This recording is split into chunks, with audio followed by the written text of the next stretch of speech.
So I'm here, James Bowery, with Kevin MacDonald, and we're going to discuss the recent kerfuffle about Twitter, the buyout by Elon Musk, and the various contexts that surround that, including the Ukraine situation and the situation here in the United States. So I guess the first thing that I'd sort of like to bring up, Kevin, is just what is your take on the reaction to the buyout of Twitter by Elon Musk and Elon Musk himself?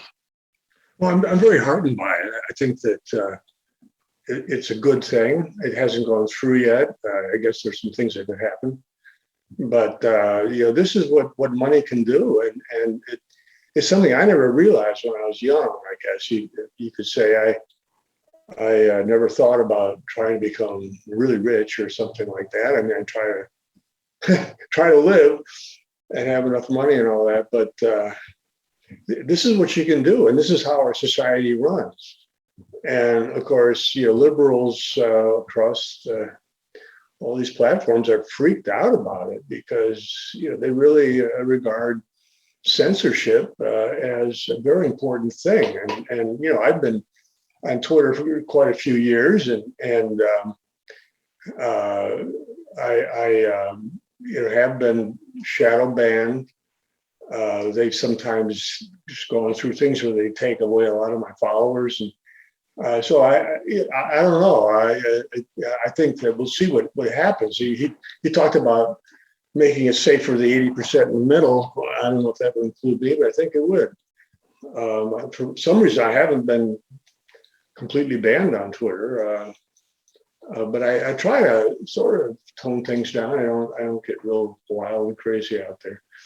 So we'll see what happens, but I'm very optimistic. I think censorship is the linchpin of this whole thing, and they want one voice, as they had, for decades. When you had 3 television networks, and that was it in the United States, and they were all owned by Jews, and they were all, basically liberal, and there was no debate. But the rise of the internet has terrified these people, but they've sort of managed to manage it, because all these companies were owned by people who were fundamentally on board with their liberal left agenda. And now up in the air a little bit, and we're seeing some real anxiety out there. Were you aware of the attempt by BlackRock and Larry Fink and the Vanguard Group and the other major asset management firms to buy into Twitter in response to Elon Musk? Yeah, I sort of heard about that, but my impression is that that's not going anywhere. I mean, that the deal was approved unanimously by the board of directors, and it's going forward. I hope that is the case. Uh-huh. I noticed the Washington Post had an article saying, and I didn't read it because I wouldn't think of giving them any money, but they had gave 5 reasons why the deal might not go through. And I imagine that there are all kinds of things, and there are retaliation, that they can do. The regulators could go after his companies and that sort of thing. And now it's no accident, I think, that the Department of Homeland Security, which is truly evil under this guy Mayorkas, established a so-called Ministry of Truth, where they seem to think they can know what is true and what isn't, and that's really Orwellian. Yeah, well, the government is another angle of attack that can be used. So I'm kind of concerned about that, and we have to be aware of the fact that there are obviously multiple factions at work here. Yeah. And I guess there's a neocon faction which has been sort of the dominant containment on the right wing end for, I don't know, going on 30, 40 years almost. That is in alliance very clearly now with guys like Biden, et cetera, doing this stuff in Ukraine. So it seems like the neocons were just freaked out by Trump, and abandoned ship. And I don't know if they can go back to the Republican Party, but they still are very influential in our foreign policy establishment, hence Ukraine. And they are 100% on board with all that. So when the government starts to weigh in like this, and at the same time you have all of the major Silicon Valley monopolies that are essentially being, running open loop, unregulated by the government, even though they're acting monopolistically, et cetera. Musk is sort of in a situation where he's going to have to respond in some way. And at the present point in time, it's very clear that, there's a huge, he's got a big tent, so to speak, that is incorporating a lot of the people who were Trump supporters, but also he's been sort of at the vanguard of some of the issues that have been associated with the left and with the federal government and some of the globals and things. So, and in particular, right now, he's been seen more or less on the side of the Ukrainians in fighting off the Russians. So it's a really interesting sort of battle of the titans in that respect. It really is. It reminds us, as I said, that this reminds us that these very wealthy billionaires run our society. Washington, these politicians are all paid off. Why is the Israel lobby so effective? Because the threat of money. So that's how the world runs, and you got the problem we've had is that none of these really rich guys are on our side at all. But now there's a ray of hope here. And Musk describes himself as a sort of semi-conservative, maybe a little bit to the right. Well, he described as, did you see that political cartoon where he shows himself a little bit to years ago? I don't know how many years ago. He was sort of on the left a little bit, to the left of center, and then the center has moved so that he's now a little bit on the right. And because the left has moved way to the left, and the right hasn't really moved at all. It's still caught in this, conservative rhetoric of principled free market. I don't know what, the disastrous policies that have led to an absolute capitulation of conservatism in the last 30, 40 years.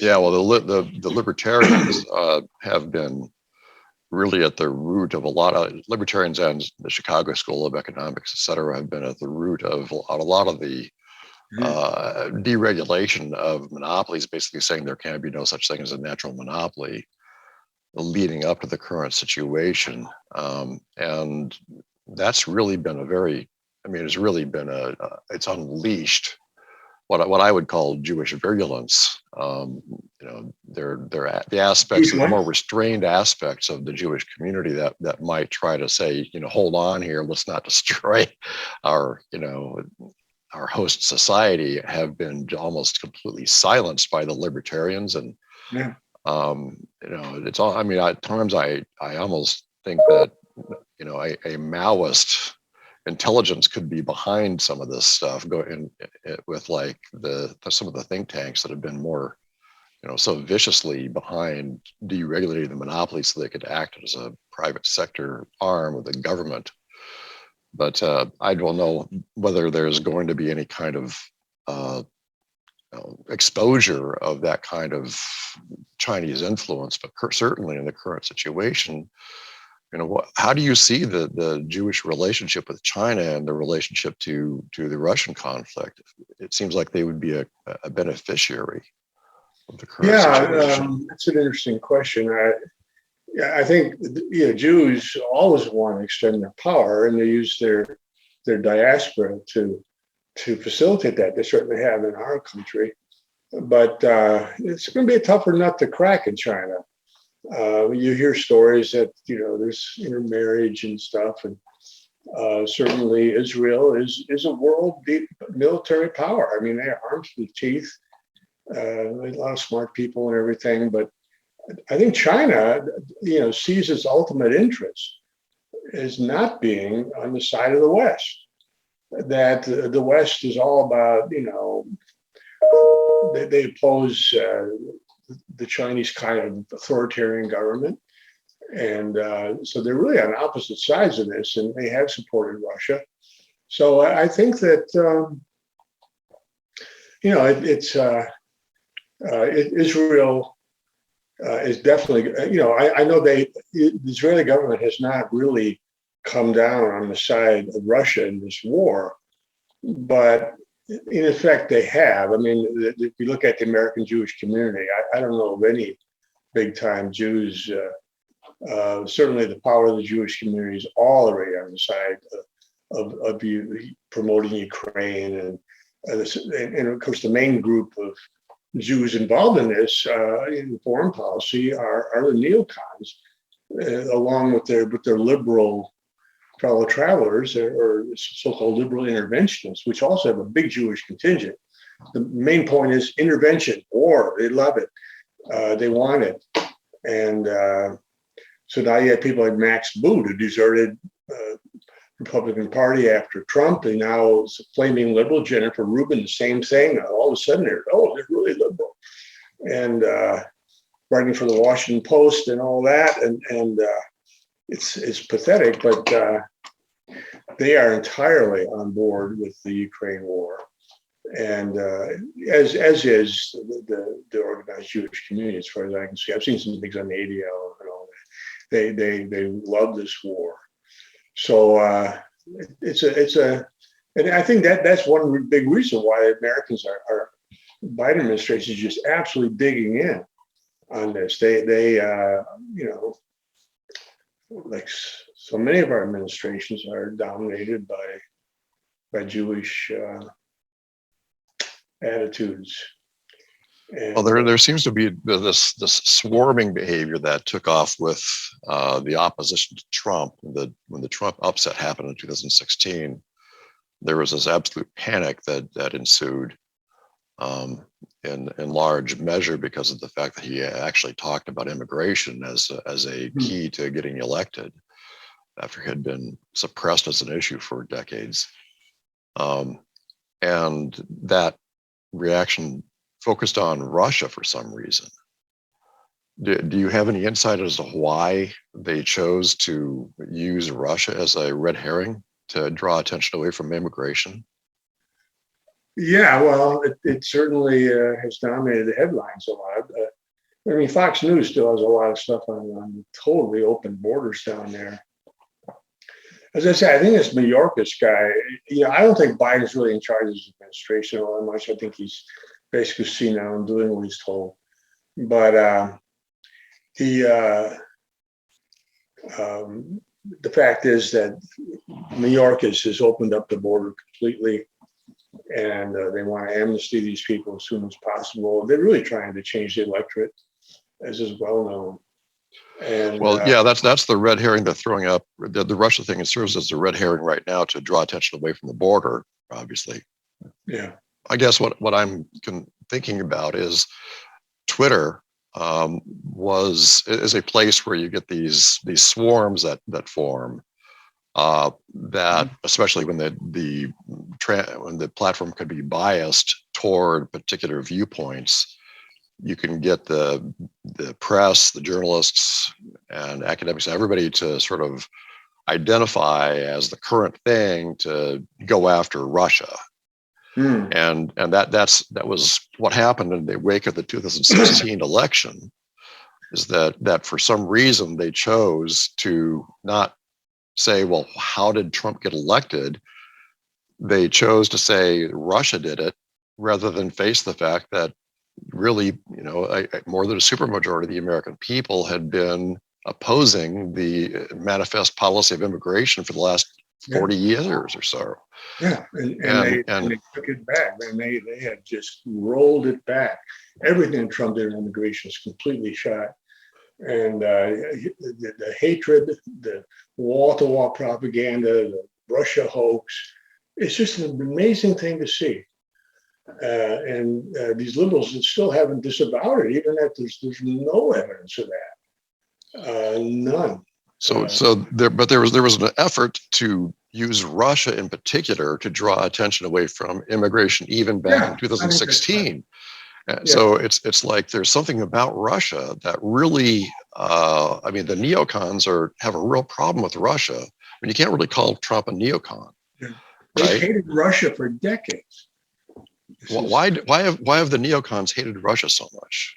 Well, I think a lot of it goes back to the 1990s when the Soviet Union collapsed. You had Yeltsin in there, and these neocons, these Jewish people who were Russian citizens, they bought up all these the economic entities, aluminum factory, mines, and the oil industry, and everything, so that there were six oligarchs or seven oligarchs in Russia, six of whom were Jewish. And a lot of that was done by financing from Jews in the diaspora. But at the end of the 90s, Jews owned Russia basically. And then Putin came in, and they thought he would be pliable and keep doing what Yeltsin was doing, but he didn't. He turned on him, and he, Khodorkovsky spent 10 years in prison, and Brzezinski got exiled, and they took away, they got away from this media monopoly. I think Putin is not an anti-Semite. He is favorable to Jews, and there are a lot of rich Jews now in Russia. But he does not allow them to meddle in politics. And when they do that, then they get in trouble. I just saw something today about some Russian oligarch who was criticizing the war. Well, he's in big trouble now, and he'll probably lose his business. That's the way things run there. So, well, that's interesting. Of course, the other thing is Russia's policy in the Middle East. They're pro-Iran. They intervened in Syria on behalf of the Assad regime that Israel hates. So this was really something that the Jewish community hated, and so they hate Russia. So I think those are the two big reasons. So, but in general, the Zionist community specifically is more hostile to Iran than even the general. I mean, if you could say the general Jewish community would be less, but I think that it would be the case. Wouldn't you agree that Zionists are more interested in containing Iran than would be the general Jewish community, to the extent that they aren't as Zionist? Yeah, and I think they would love it if Russia lost this war, if they were severely weakened. I mean, some people have said that the program now is to weaken Russia, so it's not as much of a world power. It really can't exert its power anyway. And that would include the Middle East. They would love that because, again, Russia is supporting Iran, supporting Syria. Well, so how does Trump play into this with his, I mean, he's got the son-in-law that's an Orthodox, very clear. I mean, it seemed to me, I mean, I actually, when I heard him say Mexican rapist, my immediate response on Facebook was, this is a Likud candidate, because you can't say something like that without some kind of Jewish protection. And the Zionists would be, I mean, the conservative Zionists, like the Likud, would be the most cognizant that they have to keep borders up. So I just immediately read that as being a Likud support. So there's some kind of a division within even the Zionists about how to go about handling the U.S. as an asset. Yeah. Well, I think with Trump, I think certainly when he got into office, he did everything he could for Israel, and I think, but it wasn't enough really to convert the neocons to his side, because he talked about non-intervention.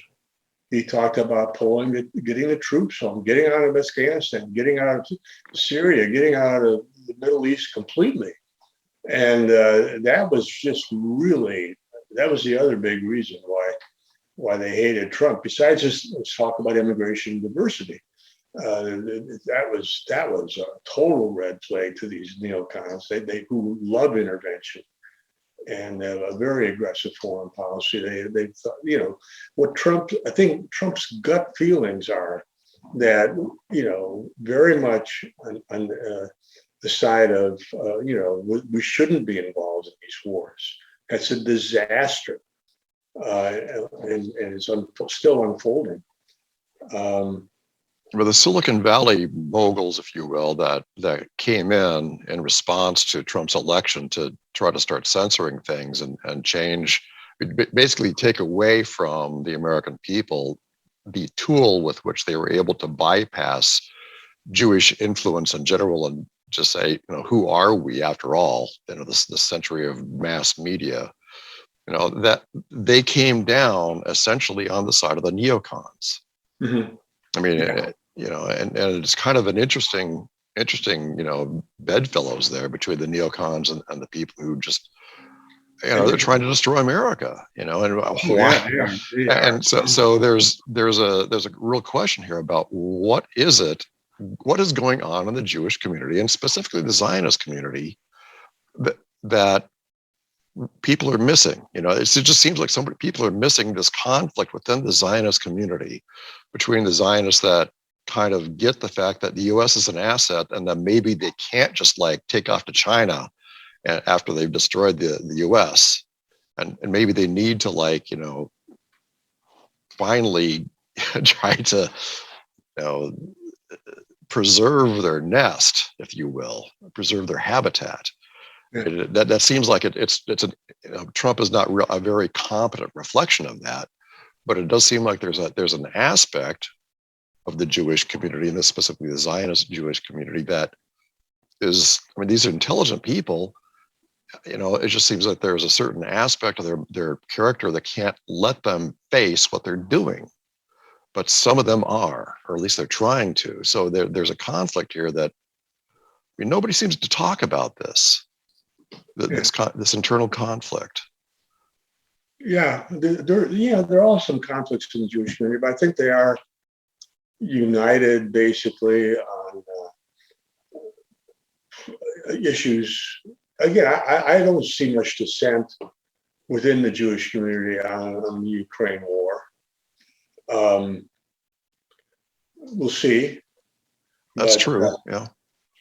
Well, there's not a lot of dissent in general. It seems like it's almost it's like the swarming behavior that I have to bring up the whole thing about just mass movements. You have these mass movements that seems like Jews in particular are just excel at historically, and starting religions, starting cults, starting all kinds of things. The intellectual movements of the 20th century.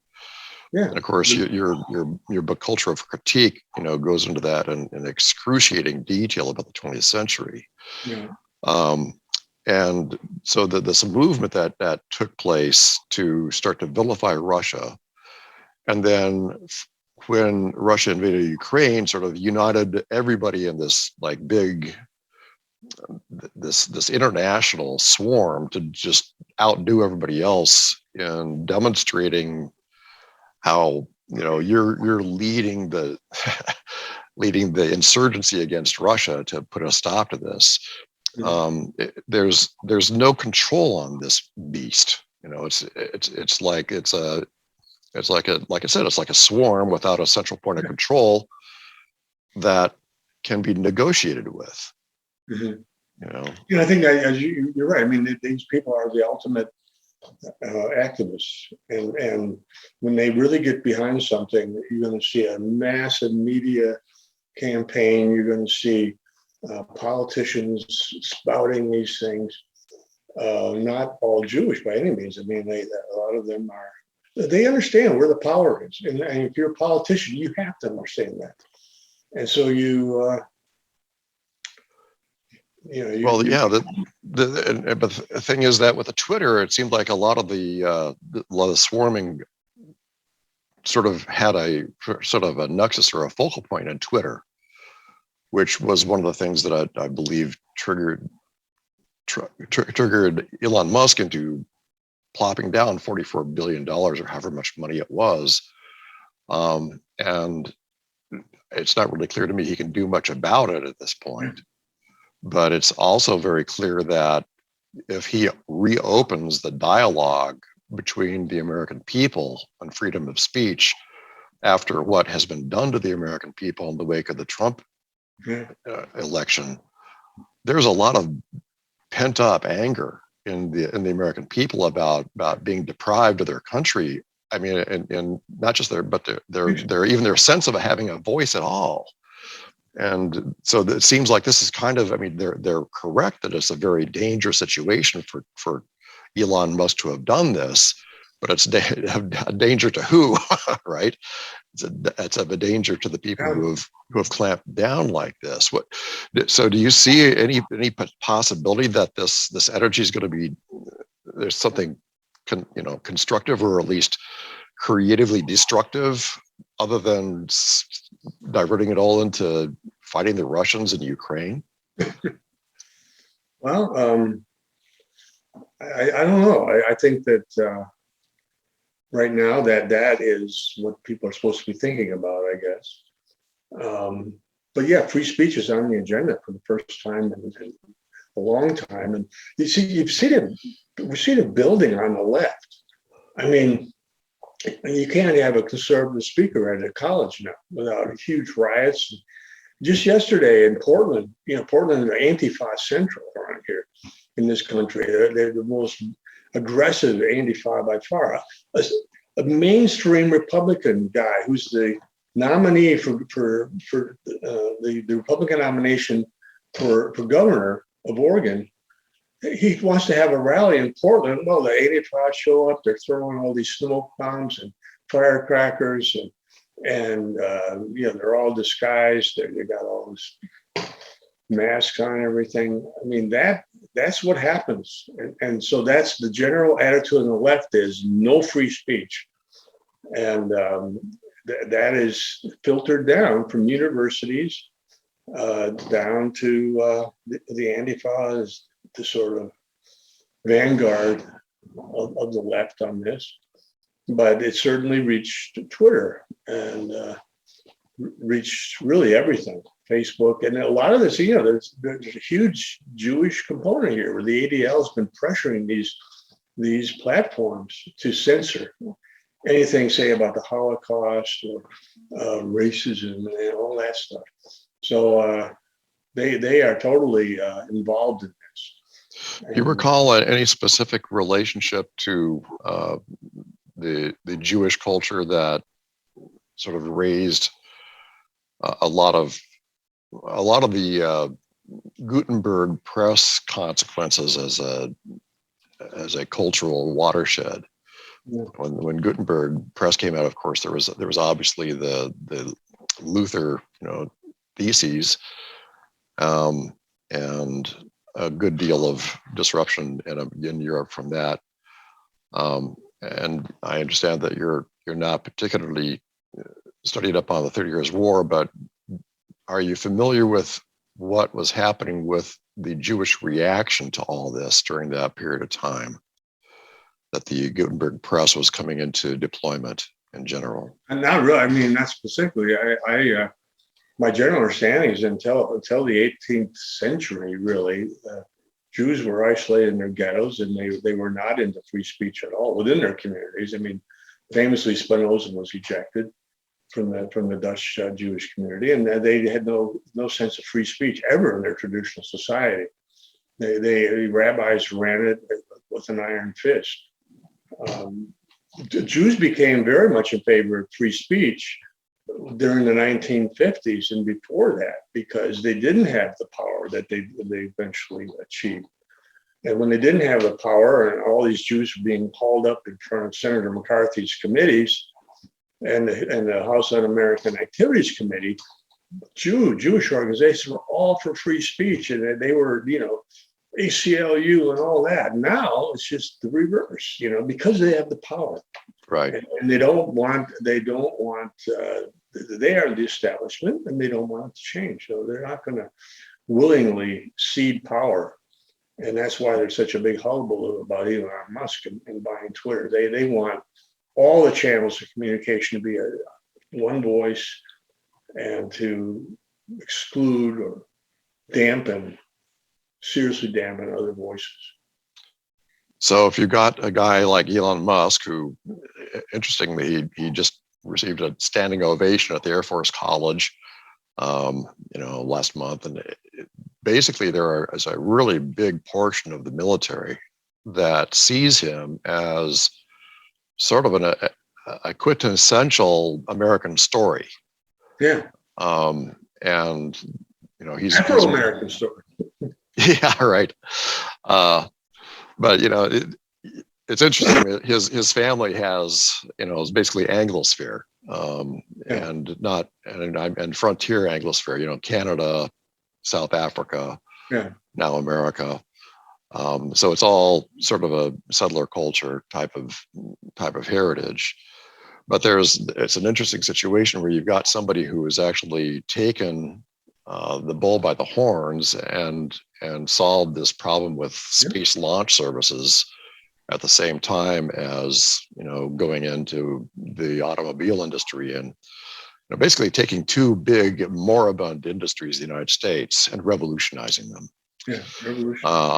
And not just any old industries, but like quintessential American industries,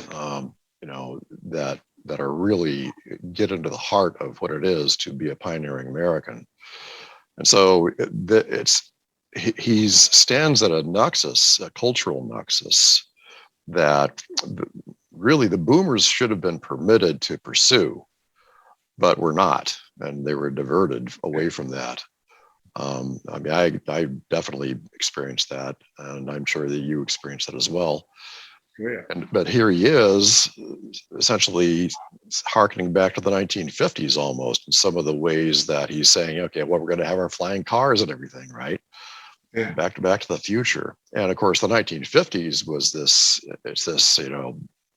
bad old days, dark ages to the Jews. Yeah, they see the 50s as the worst decade in American history, practically. Right. Well, apart from the 1920s, we had immigration law in the 1920s, and we had people like Madison Grant publishing with mainstream publishers, that sort of thing. That was horrible. But in the 1950s, boy, they hate the 50s. Yeah. And any number of movies cast in the 1950s is just awful, repressive, and yeah, and he's also committed the crime of having a lot of children, which is something people were doing. The fertility rate was very high. Yeah. It was possible for a working class guy to have a family and a house and a pretty good lifestyle, and that's impossible now. It's impossible. Yeah. Well, if you're the world's richest man, you can have a bunch of kids, right? Yeah. But that's one of the nightmarish things about the situation. It really kind of demonstrates how the cost of replacement reproduction has just exploded in the course of the boomers' lifetime. Yeah. And that's another aspect of the genocide that's been committed against the middle class, obviously. So he's obviously occupying a position that they have to take him down somehow.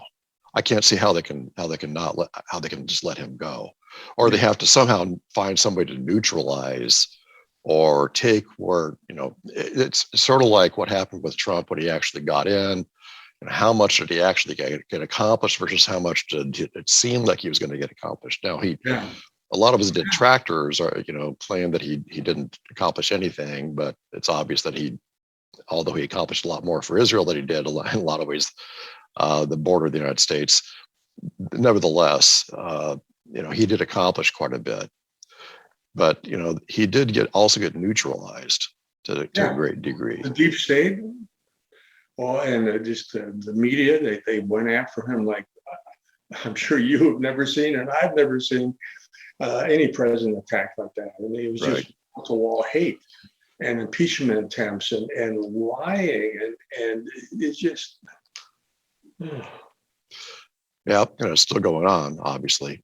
Yeah, it's still going on.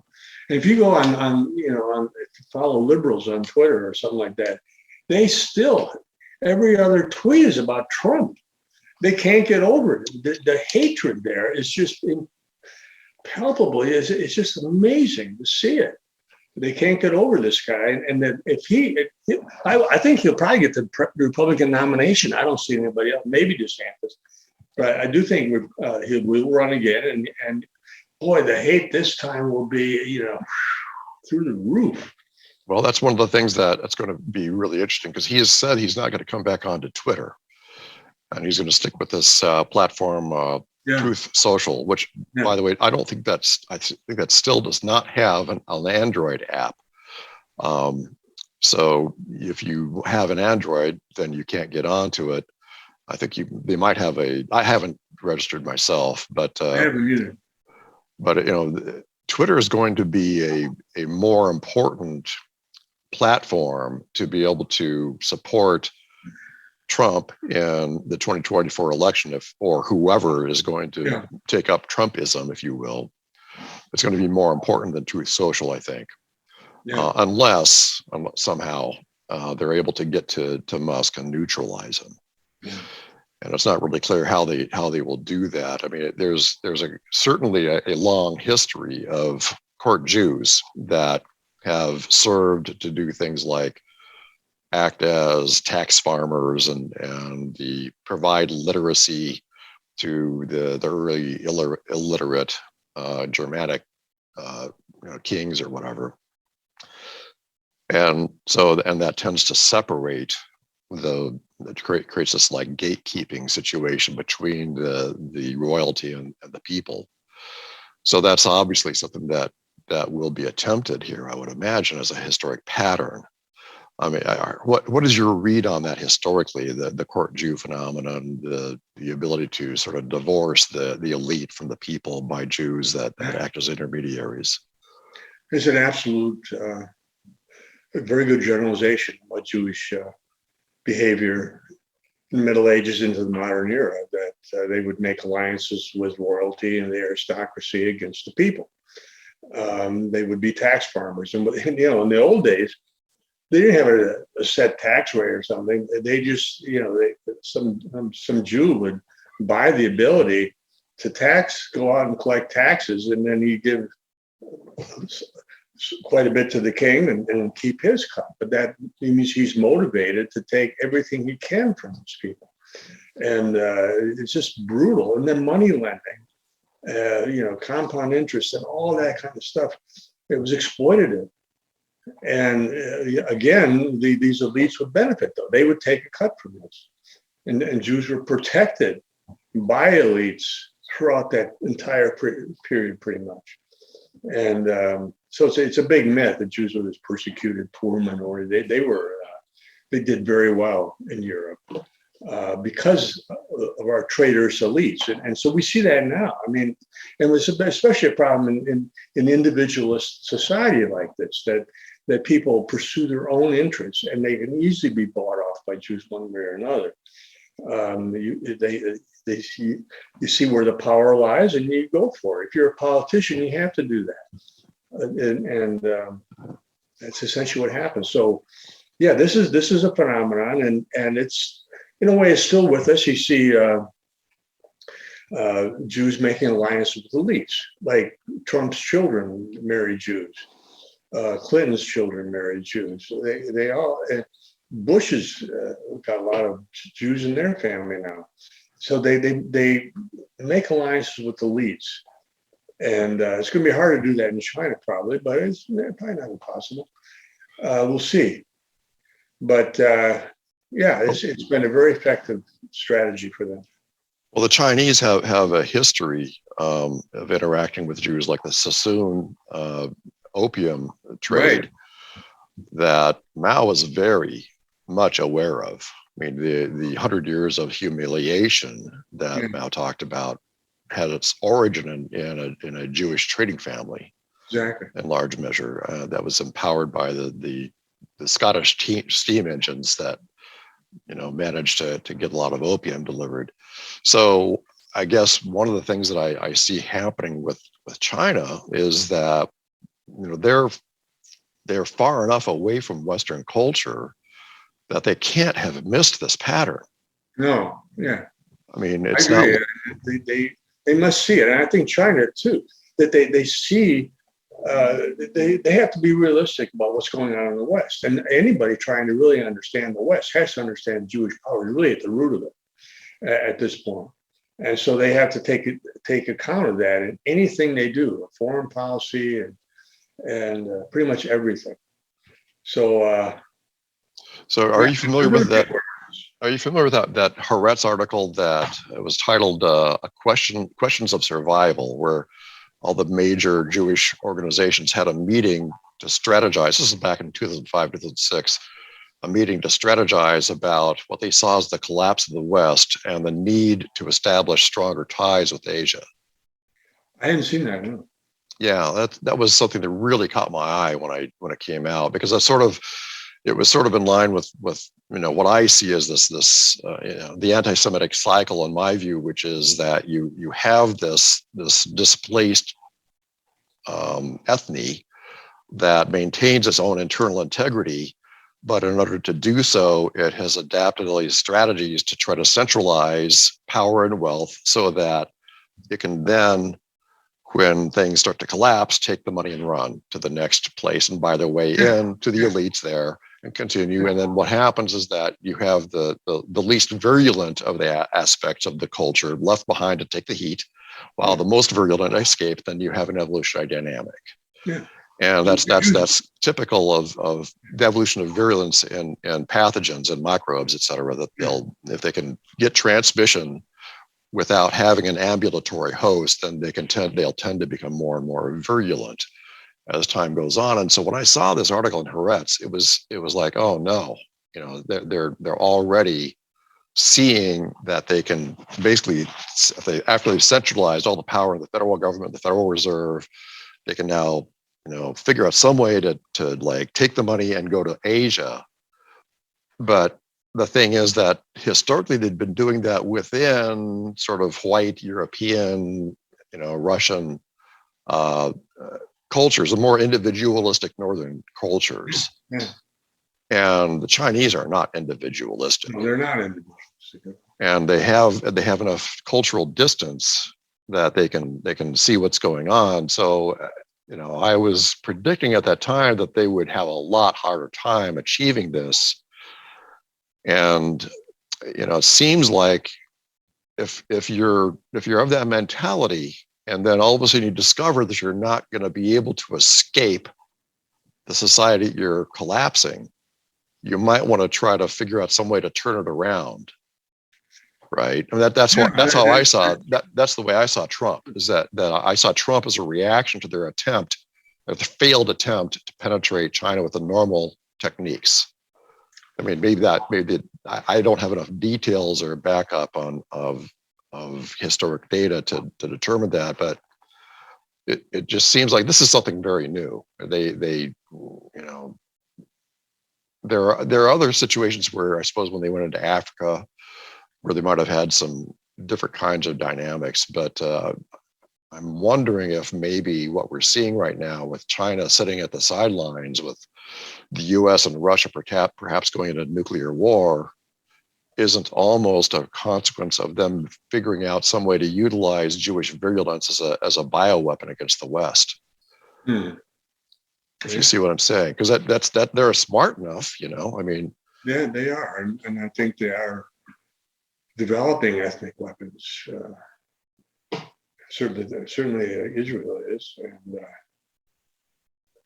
we'll see. Yeah, but when I say bioweapons, I mean developing Jews themselves as a bioweapon. In other words, they have this gain of function research on microbes, right? Where they'll take a microbe that has some virulence to it, and then you'll figure out ways of making it more transmissible or whatever. But if the Chinese had, some ability to objectively view Jews as having this virulent aspect of their culture, all they'd have to do is just suppress some of the less virulent aspects of their culture and power, like through libertarians, et cetera, some of the more virulent aspects of their power to cause the collapse of the West faster.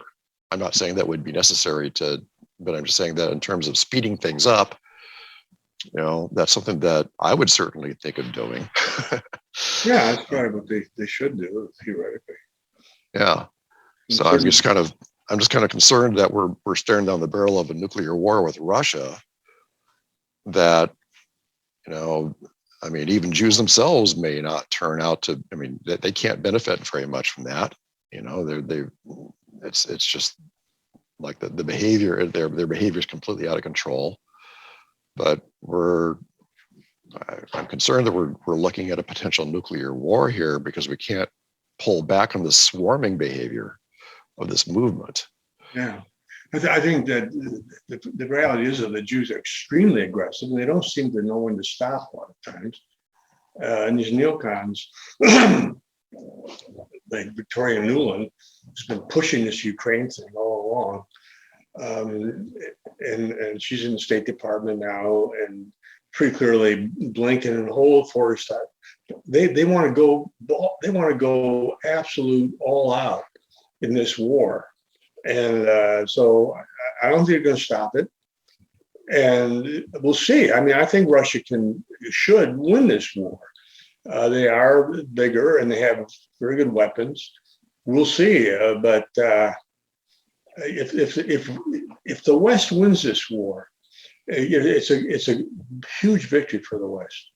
And that means a victory for globalism, a victory for neocons, a victory for massive immigration, a victory for the EU and their policies pressuring people like Orban and immigration and all that. And I can't, these Ukrainian nationalists, I think, are deluded because they think that they think they can win this thing. But if they do win and they're in the EU, God help them.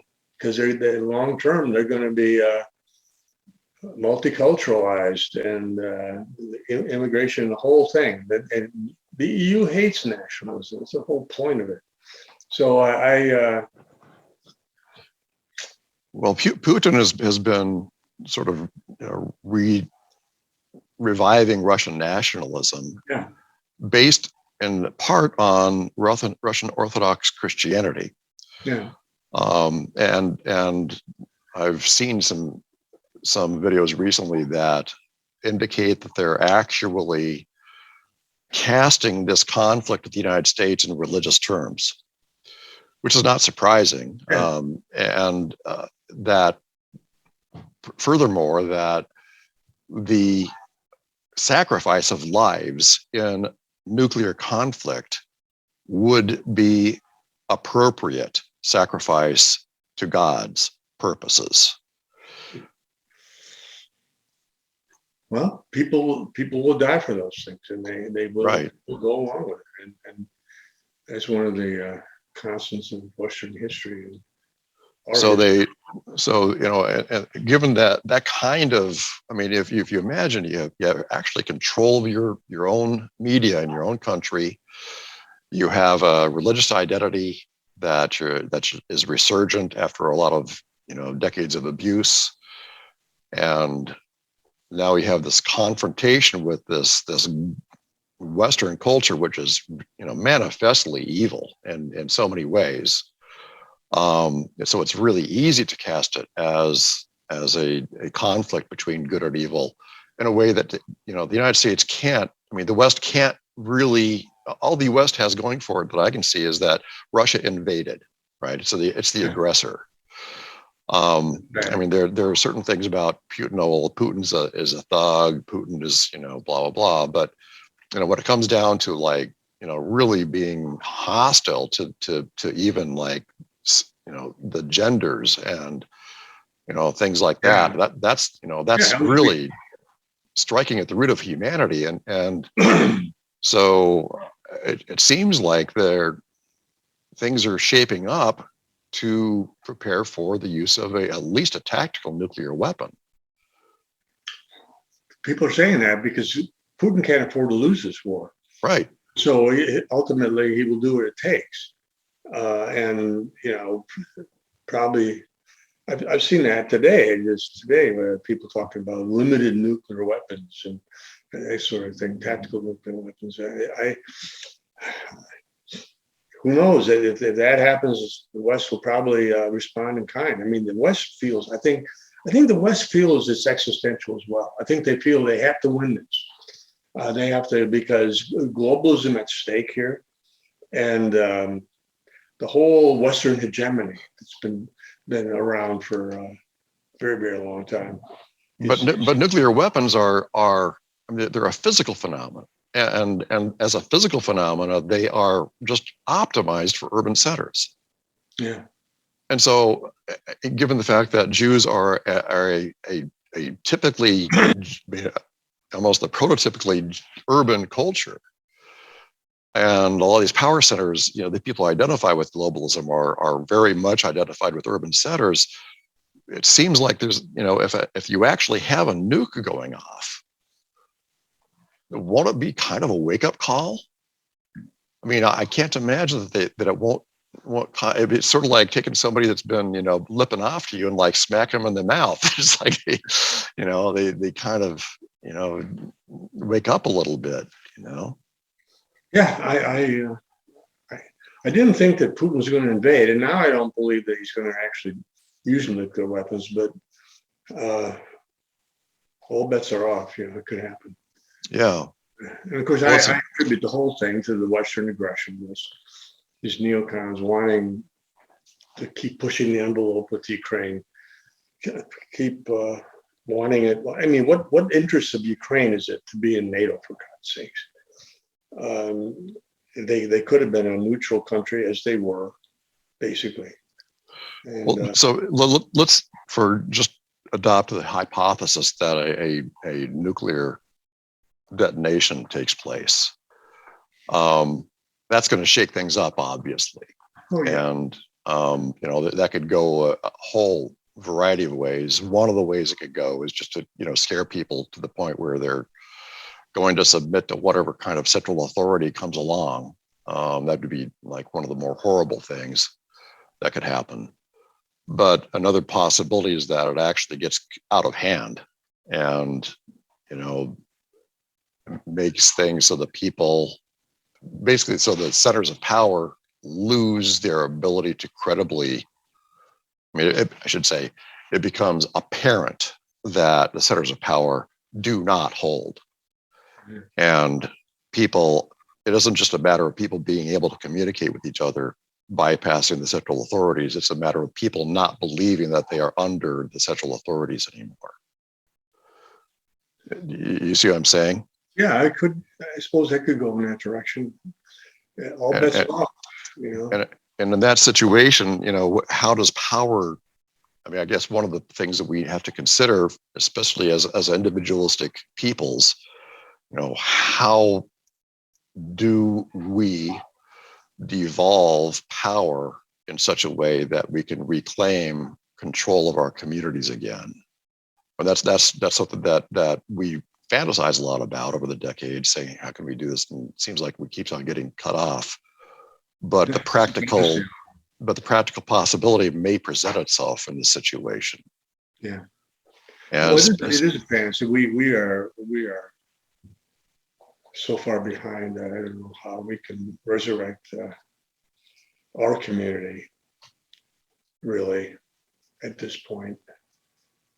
But we have to keep trying. Well, I'm speaking more specifically of local communities. You devolve more and more that's power. why I moved to an area where I feel I have people around me that are simpatico. Right. Because you really have to have that, and if you don't have it, you're going to be isolated. You're not going to I think all humans want to feel part of a community. Right. And that's one of the reasons why they're flying all these illegal aliens around the country to the areas where people are fleeing to, because they're trying to head that off. They don't want people to have their own kind of communities. They want to have more of the invaders put into those environments to prevent that kind of community formation. Yeah. So that's going to be one of the difficulties, is that there's going to be a lot of these people that are going to have to be told, look, it's not our fault you're here. But I'm already seeing up here, we're already seeing, busloads of non-whites being bussed in and hired and all that. They don't want homogeneous white communities anywhere. And they expect then that ultimately conservative areas will become enough diluted that Right. they'll be powerless. And the business leaders and the chambers of commerce, the economic development commissions are part of the problem in that respect. And so, when things start to become apart, then it's going to be they're going to have a very difficult situation in dealing with the local community that has been betrayed by them, in conjunction with the federal government and the Federal Reserve's handout of cash to those businesses, directly. The whole point of the left has been to consolidate power in the federal government. That's why they don't like the local police stations, because they were little centers of power all over. A lot of them were very conservative. So the whole thing is to sort of federalize police in a way. They would love that, and I think they have more and more laws trying to regulate police department and getting politicians not to fund police and do all that stuff. So they really have a war. But that's just typical, though, of everything that they want. They don't want states' rights of any kind. They want federalized elections. They want federalized everything, because you've got one power center in Washington, D.C. Much easier to control that than hundreds of power centers around America. Right. So Twitter may provide the ability for people who are trying to get control of their own local communities to start communicating. Yeah. So that's actually an interesting strategy, is to say, how can we use Twitter? Well, one way we can use Twitter is to start to try to set up, utilize whatever tools Twitter has for more localized communication. If you see what I'm saying, basically everybody is communicating through this central thing that's far away from the community, but they do have people. I mean, Facebook is perhaps more of this, but when you're talking about community leaders and things like that, trying to get encourage more local to local social networking, so that they can start to try to, prepare for an opportunity to take control back of their environment. Well, the other good thing is Telegram. I'm on a big list of people around here on Telegram. It's very local. You talk about local political races and that sort of thing. So yeah, I think it's important to interact with your local community. Telegram was something that people saw as an option to Twitter when Twitter started cracking down on the censorship. So perhaps that's one of the reasons why that's occupied that. And it would be interesting if Twitter starts to supplant Telegram, because that's one of the things that could be utilized against the formation of these Telegram-based communities, is to try to get them back on to Twitter, where maybe they could reform and be even better. But on the other hand, if they've already got something going on Telegram, you gotta stick with what's actually working for you locally, because you need those network effects to make it worthwhile. I think Telegram, my experience is fundamentally different, because you have all these different groups, and whereas Twitter is set more for individuals. That's true. Facebook is more like Telegram in a way, where you can have a lot of groups on there, I guess. I don't deal with Facebook, so don't even ask me. Yeah, I'm not. So, well, I think this is we're about in an hour, and I really appreciate the time. I think we could probably wrap it up at this point. Is there anything further you would like to say, or thoughts you would like to leave us with regarding? That's very good. Yeah, you can send me the link and we can put it up. And I think it's a good discussion. Okay. Well, I'll do that. Thanks a lot. Thanks a lot. Bye-bye.